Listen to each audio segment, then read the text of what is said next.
Good to have a comprehensive strategy for Afghanistan and Pakistan to defeat al-Qaeda and combat extremism, because I will not allow terrorists to plot against the American people from safe havens halfway around the world. We will not allow it.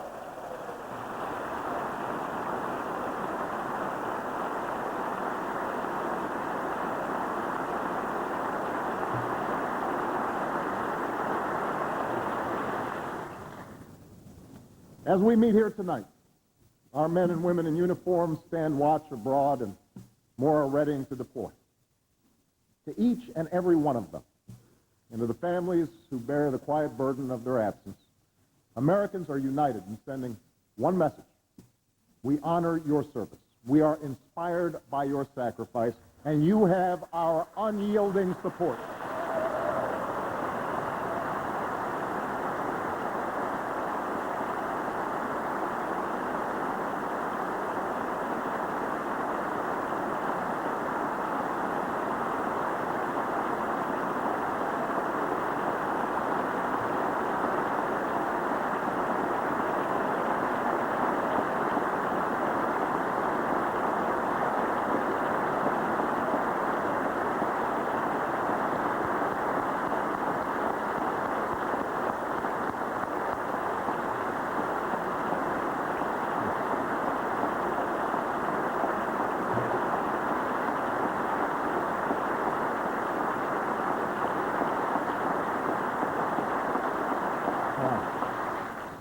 To relieve the strain on our forces, my budget increases the number of our soldiers and Marines.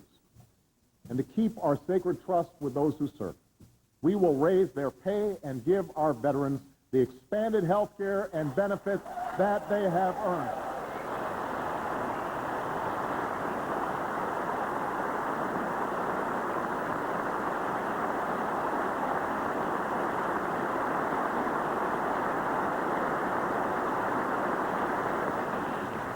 To overcome extremism, we must also be vigilant in upholding the values our troops defend, because there is no force in the world more powerful than the example of America. And that is why I have ordered the closing of the detention center at Guantanamo Bay and will seek swift and certain justice for captured terrorists. Because living our values doesn't make us weaker, it makes us safer, and it makes us stronger. And that is why I can stand here tonight and say without exception or equivocation that the United States of America does not torture. We can make that commitment here tonight.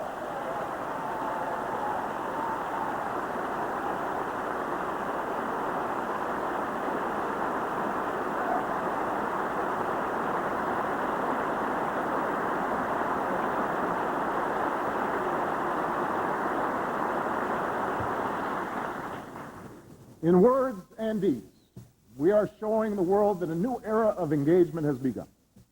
For we know that America cannot meet the threats of this century alone, but the world cannot meet them without America. We cannot shun the negotiating table, nor ignore the foes or forces that could do us harm. We are instead called to move forward with the sense of confidence and candor that serious times demand. To seek progress towards a secure and lasting peace between Israel and her neighbors, we have appointed an envoy to sustain our efforts. To meet the challenges of the 21st century, from terrorism to nuclear proliferation, from pandemic disease to cyber threats to crushing poverty, we will strengthen old alliances, forge new ones, and use all elements of our national power.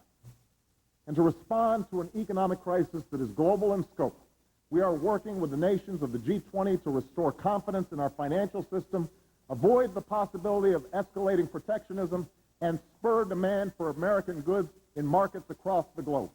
For the world depends on us having a strong economy, just as our economy depends on the strength of the world's. As we stand at this crossroads of history, the eyes of all people in all nations are once again upon us, watching to see what we do with this moment, waiting for us to lead.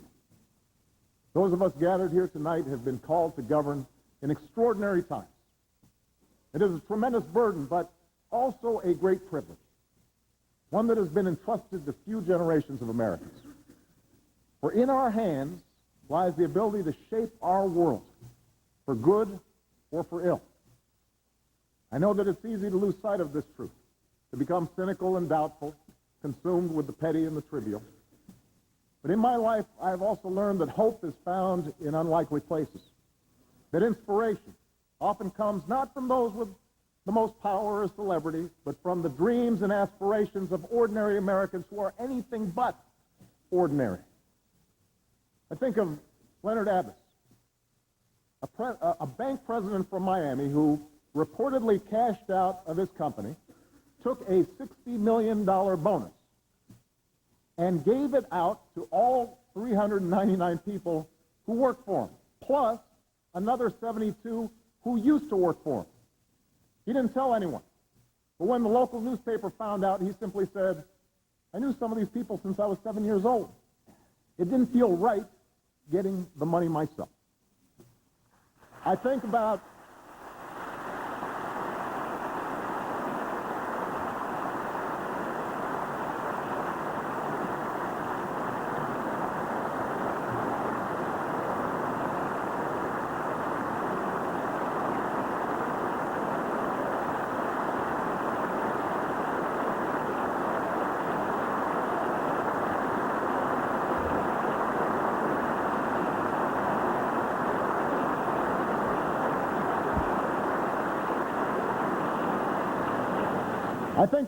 I think about Greensburg, Kansas, a town that was completely destroyed by a tornado, but is being rebuilt by its residents as a global example of how clean energy can power an entire community, how it can bring jobs and businesses to a place where piles of bricks and rubble once lay.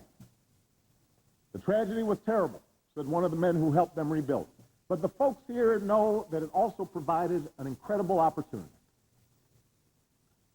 I think about Tashea Buffet, the young girl from that school I visited in Dillon, South Carolina, the place where the ceilings leak, the paint peels off the walls, and they have to stop teaching 6 times a day because the train barrels by their classroom. She had been told that her school is hopeless. But the other day after class, she went to the public library and typed up a letter to the people sitting in this chamber. She even asked her principal for the money to buy a stamp. The letter asks us for help and says, we are just students trying to become lawyers, doctors, congressmen like yourself, and one day president, so we can make a change to not just the state of South Carolina, but also the world. We are not quitters. That's what she said. We are not quitters. These words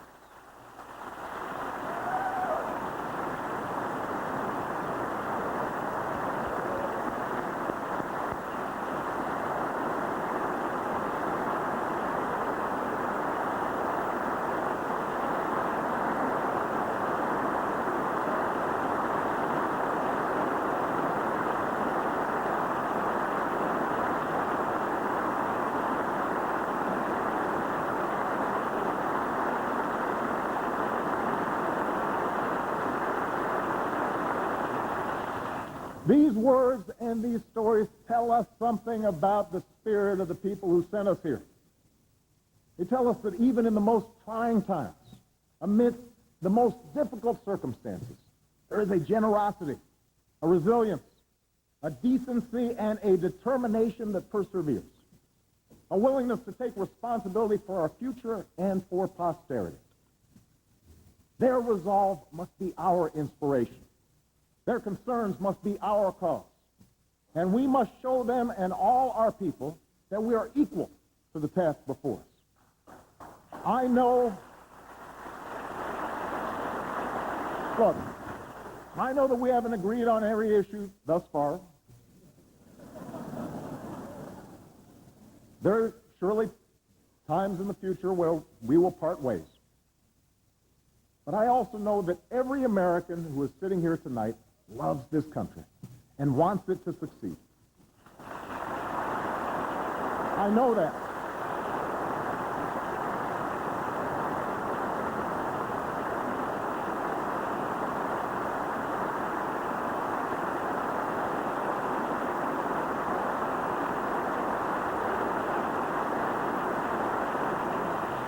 That must be the starting point for every debate we have in the coming months, and where we return after those debates are done. That is the foundation on which the American people expect us to build common ground. And if we do, if we come together and lift this nation from the depths of this crisis, if we put our people back to work and restart the engine of our prosperity, if we confront without fear the challenges of our time and summon that enduring spirit of an America that does not quit, then someday, years from now, our children can tell their children that this was the time when we performed, in the words that are carved into this very chamber, something worthy to be remembered. Thank you. God bless you. And may God bless the United States of America. Thank you.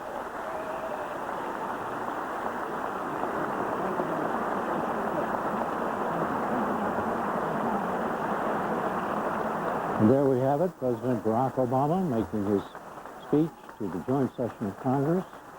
A State of the Union-like speech that was not officially one. Speech ran a little over 50 minutes. People who do these kinds of things have told me that he was interrupted by applause 52 times.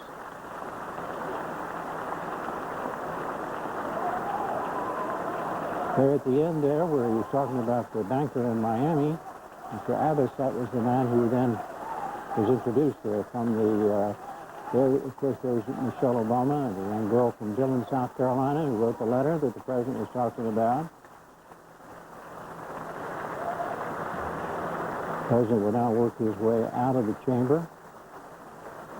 There, of course, is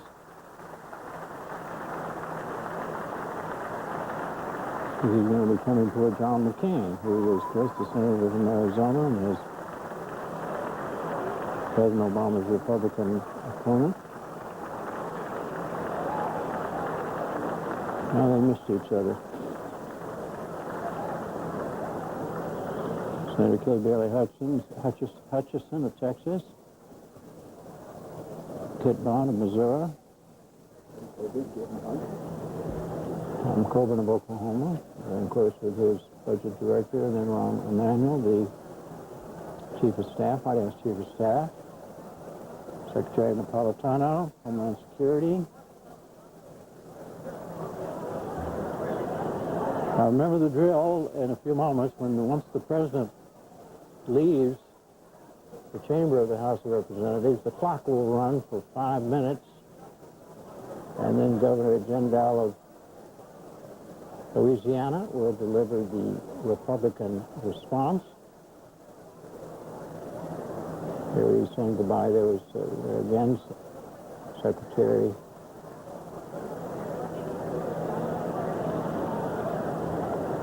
Clinton, Geithner.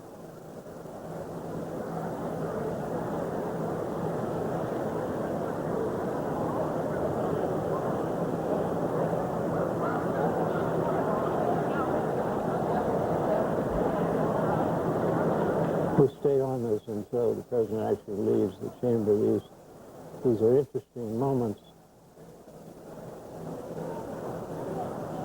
for everybody who's watching, but also for everybody who's participating. You notice the man right behind him. Every time, that is the lead, that is the president's lead Secret Service agent. Tall man, husky man. Very little hair on his head. You'll see him right there behind him. He's always slightly behind, has been. He's with him just about every place the president goes now. Can't see him in that shot maybe. He's now talking to Senator Rottenberg of New Jersey, Democrat. Right there, there he is.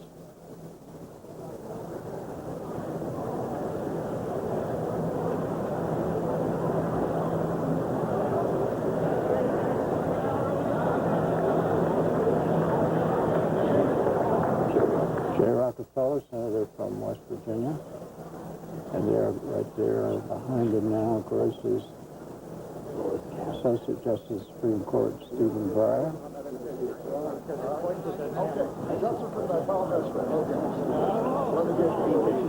a few words right behind the president's left there, Jim Clyburn, who's Majority Whip, congressman from South Carolina. Made a dramatic endorsement of then Senator Obama in the primary race against then Senator Hillary Clinton. That's Byron Dorgan talking to the president, senator from North Dakota.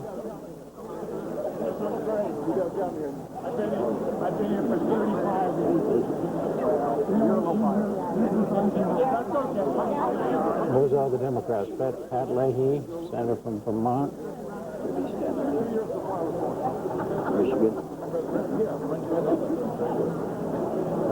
Mr. Jackson Jr. there on the president's left.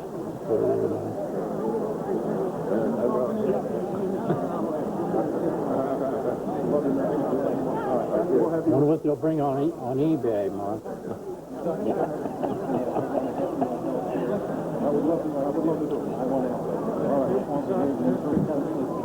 Let's get going. We got to get it done. I'm going to borrow your sharpie here. It's on yours. No, I've got one in my pocket. I saw Senator Roland Burris earlier. I haven't seen him. He had a very dramatic meeting today with Senator Dick Durbin, the other senator from Illinois, and the third in the Senate leadership on the Democratic side, who asked Senator Burris to resign, and Senator Burris said, no, thank you. I remember that guy. He was with you Friday. Absolutely. Yeah, you're right. Absolutely. I love that guy. I want to have you involved. Absolutely. He's up in the gallery. Here again, for the record, we're going to keep the camera here until the president actually leaves. That's it. There's Chris Harry Reid, the Senate Majority Leader, behind. Right behind him there is George Miller, Congressman from Northern California. Major Jackson Reid, House Representative. George Miller's been a big legislator in the world of education for years. Everybody's getting a copy. It's just only the House members. A House senator would never do it. That's right. I wouldn't deign to do it. Elliot Engel. Senator would ever send in our package later for private signatures. There's a multiple. You notice that they're offering two. There's somebody up in there.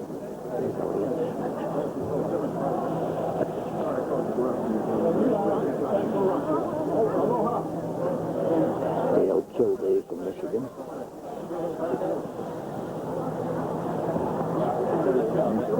Yeah, they're almost at the door.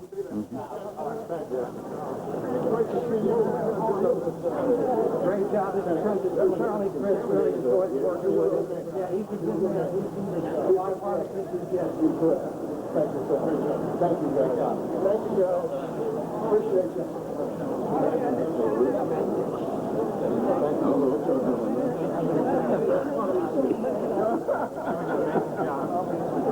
Don't get contaminated.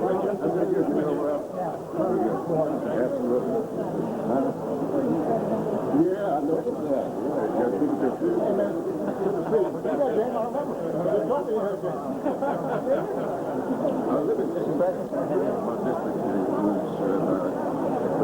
Thanks, appreciate it. God bless you. I will run the meeting sometime this week. Thank you so much. God bless you. Appreciate it. Appreciate it. Keep me in your prayers. Great job. And I want to make sure you I think correct me if I'm wrong, Mark and David, I think there are slightly more autographs than normally in one of these events. Of course, it goes with the territory. This is a growing trend and a lamentable trend. Once you start, that's the first one.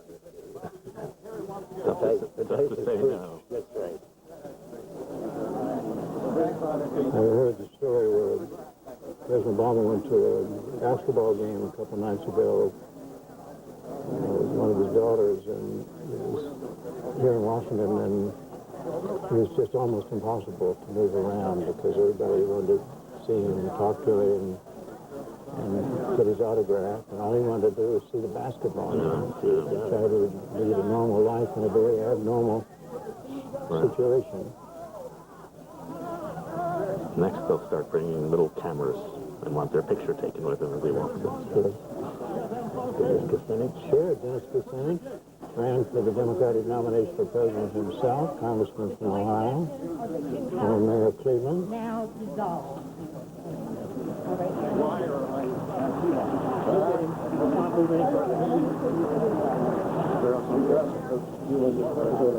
I'll give you... A reminder in a few moments, as soon as the president leaves, there will be a 5-minute break, and then we will hear the Republican response from President Gendon of Louisiana, speaking from Baton Rouge. I'll give you a note back.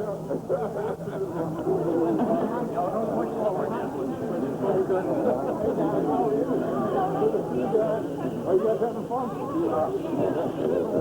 I believe it was the obvious to say that, yes, Barack Obama is the president of the United States, but he also is a star among stars in so many respects. All right, here we go. All right, the president has now left the chamber of the U.S. House of Representatives, and the clock is running. We'll be back in 5 minutes with the Republican response. And here, of course, are still syndicated columnist Mark Shields and New York Times columnist David Brooks. Well, what did you think, Mark, of the speech and what he had to say, the way he said it, and the occasion itself? Well, Jim, Barack Obama, according to polls, is more popular than his policies. And he has concluded, obviously, from this speech tonight, that political capital is not to be hoarded. It is to be spent. It's ephemeral. You can't hold on to it. He's decided to spend his political capital. I mean, that was an ambitious proposal. I mean, he's endorsing things like aid to banks and autos companies, which are unpopular initiatives. I just shoring up the sagging housing market to stop the economic hemorrhaging, regulate the largely previously deregulated financial markets, and then you go to reforming health care and improving education and energy independence. I mean, it's an agenda that's almost a century or half a century to do, and it's really just sort of humbling to look at what he's put before the nation. What do you think, David? Well, I agree with that. Just as a speech, I thought it was an excellent speech. It's been a long time since I've really been able to rave over an Obama speech. But I thought this was a speech which perfectly captured the tenor of the country. A country that is a little annoyed and a little angry. I'm just about to use a euphemism that I shouldn't use on TV, at the banks, at Wall Street. And he said this has been a country that has been all self-indulgent, that has put off some hard challenges, but the central message was no more fooling around. And I think that was exactly the right tone to take. It wasn't over-the-top anger, but it was a general sense of a stern teacher saying no more putting off stuff. And I thought that tone was absolutely correct. I thought the way he talked about the economy in a very personal terms, of people who are going to put away the envelope, put the college admissions letter back in the envelope, very effective way to do that. And then I thought he explained the financial, the education, the health, and the energy, I thought pretty well. So just as a speech, as an explanation, here's what I'm going to do, I thought it was outstanding. And I thought it'll really galvanize. Outstanding, galvanizing? He does a marvelous job of explaining, and I mean, it's an inevitable comparison to his predecessor, who did not have that gift. I mean, who stated his conclusions unequivocally, but did not have that ability. And he did make all of these problems sound like one.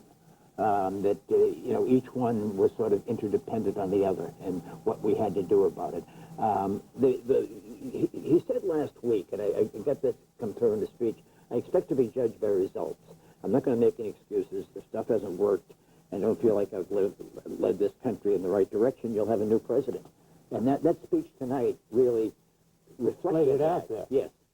What about the spirit of it? The other part of the equation that we talked about going in, that the Bill Clinton criticism or suggestion that maybe President Obama should be more uplifting and more positive. Do you think he captured that? You know, not as much as I thought they were talking about him doing that. And there was a little uplift at the beginning. But what struck me throughout the speech, and again, it was reflected in the inaugural, and it just must be in his soul, there's just sort of an impatience with self-indulgence.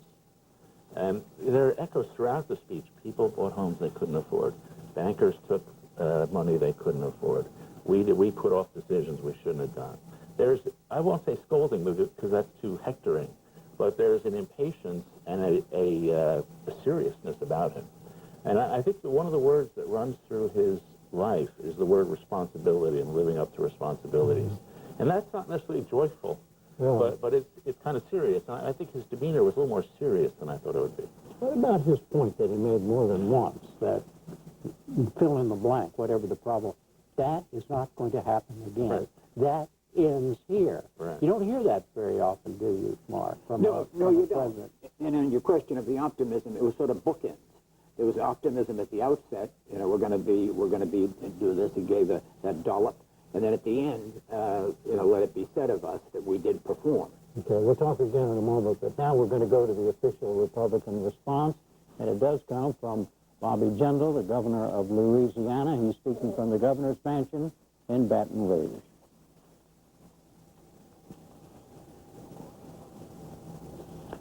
There is his, here we go, here he comes now.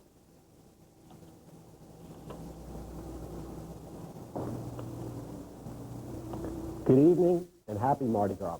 I'm Bobby Jindal, governor of Louisiana. Tonight, we witnessed a great moment in the history of our republic. In the very chamber where Congress once voted to abolish slavery, our first African-American president stepped forward to address the state of our union. With his speech tonight, the president completed a redemptive journey that took our nation from Independence Hall to Gettysburg to the lunch counter, and now finally the Oval Office. Regardless of party, all Americans are moved by the president's personal story. The son of an American mother and a Canadian father who grew up to become leader of the free world. Like the president's father, my own parents came to this country from a distant land. When they arrived in Baton Rouge, my mother was already 4.5 months pregnant. I was what folks in the insurance industry now call a pre-existing condition. To find work, my dad picked up the yellow pages and started calling local businesses. Even after landing a job, he still couldn't afford to pay for my delivery. So he worked out an installment plan with the doctor. Fortunately for me, he never missed a payment. As I grew up, my mom and dad taught me the values that attracted them to this country, and they instilled in me an immigrant's wonder at the greatness of America. As a child, I remember going to the grocery store with my dad. Growing up in India, he had seen extreme poverty. As we walked through the aisles, looking at the endless variety on the shelves, he would tell me, Bobby, Americans can do anything. I still believe that to this day. Americans can do anything. When we pull together, there is no challenge we can't overcome. As the president made clear this evening, we're now in a time of challenge. Many of you listening tonight have lost jobs. Others have seen your college and your retirement savings dwindle. Many of you are worried about losing your health care and your homes. You're looking to your elected leaders in Washington for solutions. Republicans are ready to work with a new president to provide these solutions. Here in my state of Louisiana, we don't care what party you belong to. You have good ideas to make life better for our people. We need more of that attitude from both Democrats and Republicans in our nation's capital. All of us want our economy to recover and our nation to prosper. So where we agree, Republicans must be the president's strongest partners. And where we disagree, Republicans have a responsibility to be candid and offer better ideas on the path forward. Today in Washington, some are promising that government will rescue us from the economic storms raging all around us. Those of us who lived through Hurricane Katrina, we have our doubts. Let me tell you a story. During Katrina, I visited Sheriff Harry Lee, a Democrat and a good friend of mine. When I walked into his makeshift office, I had never seen him so angry. He was literally yelling into the phone. Well, I'm the sheriff, and if you don't like it, you can come and arrest me. I asked him, Sheriff, What's got you so mad? He told me that he put out a call for volunteers to come with their boats to rescue people who were trapped on their rooftops by the floodwaters. The boats were all lined up and ready to go. And then some bureaucrats showed up and told them they couldn't go out in the water unless they had proof of insurance and registration. And I told them, Sheriff, that's ridiculous. Before I knew it, yelling on the phone, Congressman Jindal is here, and he says you can come and arrest him too. There he just told those voters, ignore the bureaucrats and go start rescuing people. There's a lesson in this experience. The strength of America is not found in our government. It's found in the compassionate hearts and spirit of our citizens. We're grateful for the support we've received from across the nation for our ongoing recovery efforts. This spirit got Louisiana through the hurricanes, and this spirit will get our nation through the storms we face today. To solve our current problems, Washington must lead. But the way to lead is not to raise taxes, not to just put more money and power in the hands of Washington politicians. The way to lead is by empowering you, the American people, because we believe that Americans can do anything. That's why Republicans put forward plans to create jobs by lowering income tax rates for working families, cutting taxes for small businesses, strengthening incentives for businesses to invest in new equipment and to hire new workers, and stabilizing home values by creating a new tax credit for home buyers. These plans would cost less and create more jobs. The Democratic leaders in Congress, they rejected this approach. Instead of trusting us to make decisions with our own money, they passed the largest government spending bill in history with a price tag of more than $1 trillion with interest. While some of the projects in the bill make sense, their legislation is larded with wasteful spending. It includes $300 million to buy new cars for the government, $8 billion for high-speed rail projects such as a magnetic levitation line from Las Vegas to Disneyland, and $140 million for something called volcano monitoring. Instead of monitoring volcanoes, what Congress should be monitoring is the eruption of spending in Washington, D.C. Democratic leaders say their legislation will grow the economy. What it will do is grow the government, increase our taxes down the line, and saddle future generations with debt. Who amongst us would ask our children for a loan so we could spend money we do not have on things we do not need? That is precisely what the Democrats in Congress just did.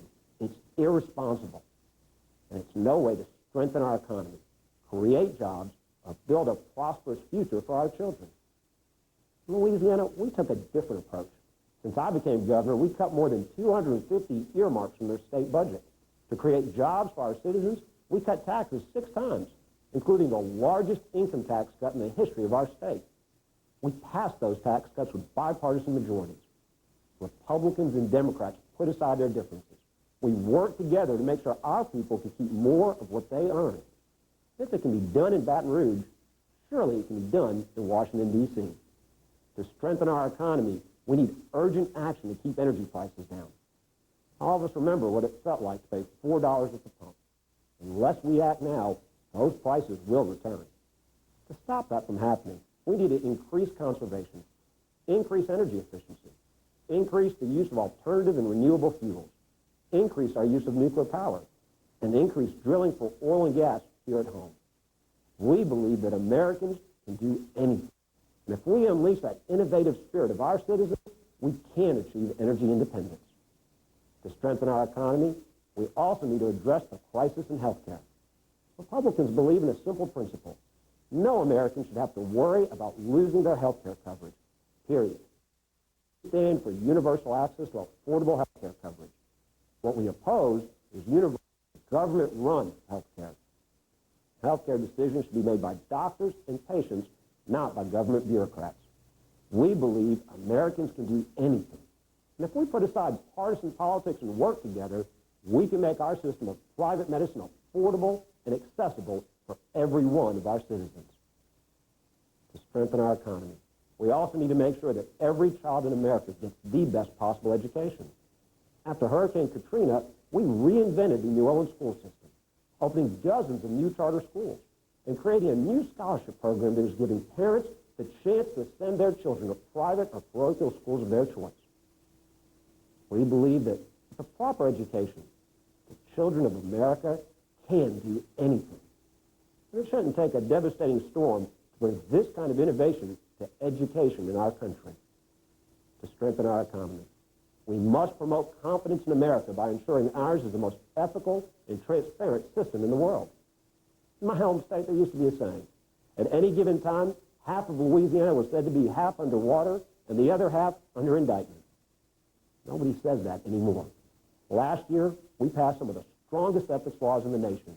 And today, Louisiana has turned her back on the corruption of the past. We need to bring transparency to Washington, D.C., so we can rid our capital of corruption and ensure that we never see the passage of another $1 trillion spending bill that Congress hasn't even read and the American people haven't even seen. As we take these steps, we must remember, for all of our troubles at home, dangerous enemies still seek our destruction. Now is no time to dismantle the defenses that have protected this country for hundreds of years, or to make deep cuts in funding for our troops. America's fighting men and women can do anything. If we give them the resources they need, they will stay on the offensive, defeat our enemies, and protect us from harm. In all these areas, Republicans want to work with President Obama. We appreciate his message of hope. But sometimes it seems like we look for hope in different places.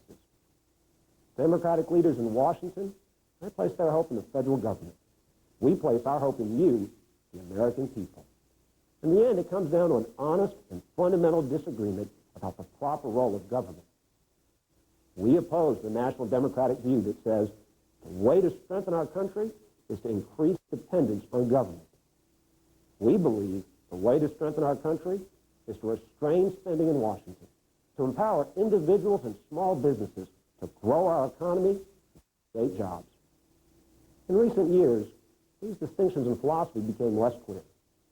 The party got away from its principles.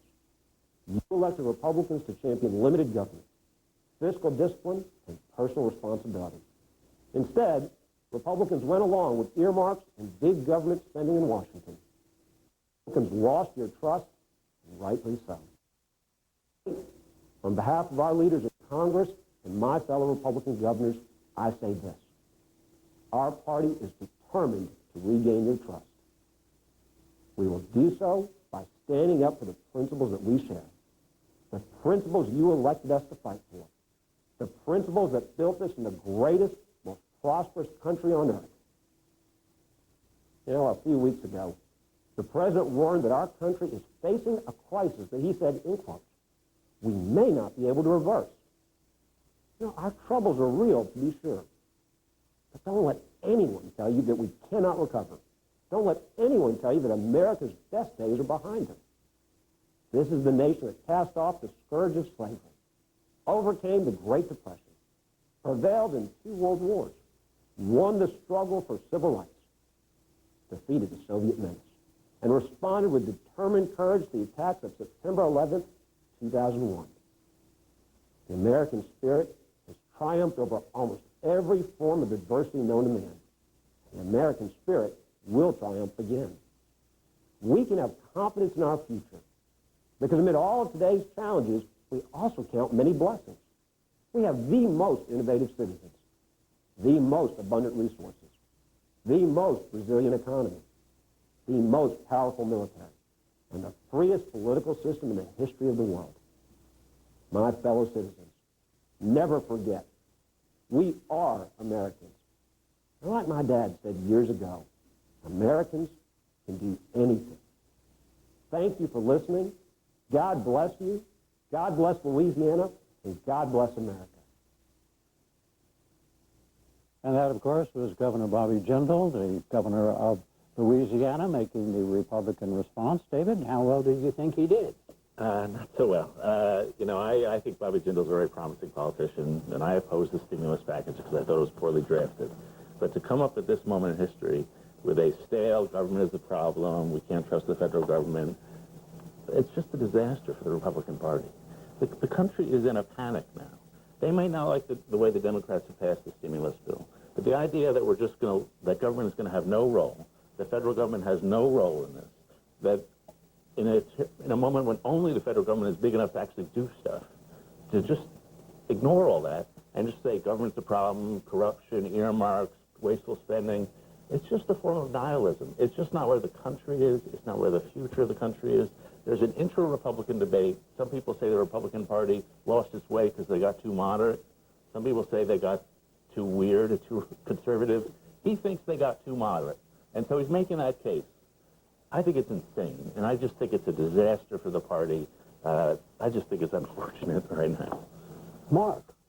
But other than that, I just thought, I mean, Demosthenes move over. I mean, it was not a great moment for Bobby Jindal, and I think Bobby Jindal is as talented a Republican office holder as there is in the country. And Charlie Cook, the great political analyst, said of him, attributed to a Louisiana politician, Louisiana, we've tried smart and we've tried honest. We've just never tried the two together. And that's what Bobby Jindal represents to them at his best. But, I mean, when he used a straw man line like National Democrats' views that says the way to strengthen our country is to increase dependence on government, I mean, that is something that you heard at a time of great crisis. No, yeah, I mean, it really wasn't a good line. And it wasn't, I thought the speech was part sort of campaign introduction for a Bobby Jindal national effort, talking about his record in Louisiana, which is an impressive record in many respects. But as a speech, it didn't work. It's a tough speech to give. He gave it too fast. It's following a historic and rather pageant-filled moment with the president in the House chamber. And David, help us understand how things like that happen. I mean, was that a committee-written speech? Was that the National Republican Party coming up with a response that he just then delivered and said, okay, and because of who he is? Or Well, no, I think it's the product of a debate, of a serious debate. He knew what he was doing. Okay. There are people in Congress, in the Senate, people like Lindsey Graham and various senators who are plenty conservative, but they think in a moment like this, government has a role to have a big housing plan to help stall the housing crisis, a big finance plan. And it may not be what the Democrats want. It may be smaller. John McCain just proposed a stimulus bill that was $400 billion. So that's one philosophy. The other philosophy is, no, government's the problem. We just got to get government out of the way. And that's apparently Bobby Jindal's philosophy. He didn't outline a program. No, he didn't. But David is right. A losing party, after it goes through, especially a defeat like the Republicans have suffered in the last two elections, they go to one of two courses. They either go the shirts or the skins. And the shirts say we lost because we gave up the true belief, the Holy Grail. And the skins say we lost because we didn't adapt enough to the times. And that's the fight that's going on. And Bobby very much stayed with the skins. I mean, he thinks that they deviated from the original Barry Goldwater, and that's the reason they're in trouble. Well, as you say, the debate has begun in the Republican Party and will continue, and we will continue to have it here on this program. Thank you both for being with us tonight.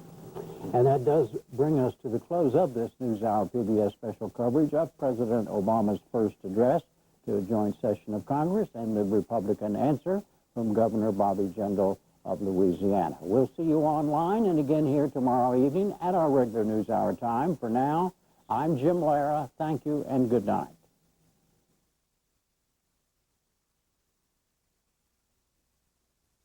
Major funding for the NewsHour with Jim Lara is provided by oil, energy, the environment. Where are the answers? This isn't a liberal or conservative issue. It's a human issue. As an energy company, Chevron has a great responsibility. So we've improved our own energy efficiency 27% since 1992. And now we ask you to join us in one of the most important efforts of our time. Using less. Will you join us? Chevron, human energy. Grant Thornton. The William and Flora Hewlett Foundation, working to solve social and environmental problems at home and around the world. And with the ongoing support of these institutions and foundations. And this program was made possible by the Corporation for Public Broadcasting and by contributions to your PBS station from viewers like you. Thank you.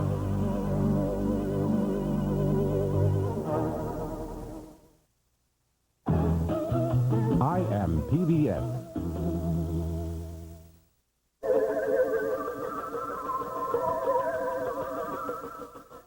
Pacific Oncology, with a new cancer center in Beaverton and 7 offices throughout the greater Portland area, providing personalized care for more than a quarter of a century. Schwabe, Williamson, and Wyatt, proudly celebrating Oregon's 150th birthday and inviting you to join the party at Oregon150.org.